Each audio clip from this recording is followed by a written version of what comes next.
chaînes et organisations l'ont annoncé, les victoires de la musique 2023, diffusées en direct ce vendredi 10 février à 21h10 sur France 2 et animées cette fois par Laurie Tillman en solo, continuent d'évoluer pour plus de diversité.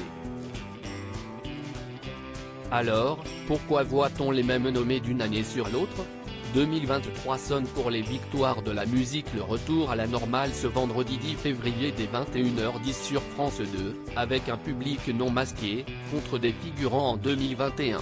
Mais aussi de nombreux artistes déjà présents, et parfois récompensés, avant la crise sanitaire cette fois encore en lice, Angèle, Pomme, Jeanne Dedeux.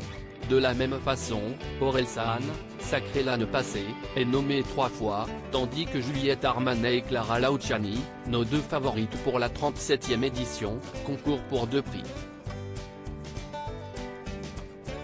Et le favori n'est autre que Stromae, président d'honneur de l'édition 2022 qui avait fait le show sur scène. Un coup de jeune parmi les votants.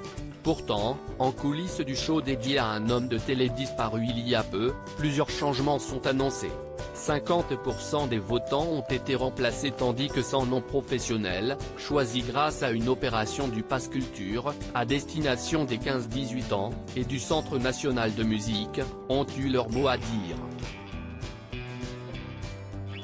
Pour ouvrir à d'autres résultats, chacun devait faire un choix multiple dans chaque catégorie au premier et second tour des votes, contre un choix unique auparavant.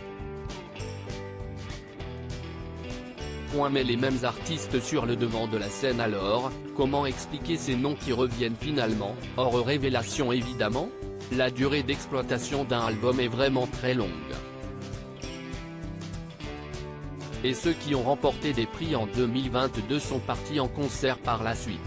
Côté chanson de l'année, certains comme Orelsan continuent d'être en haut des ventes depuis 2 ans, d'où leur nomination, détaille Stéphane Espinosa, président des victoires de la musique.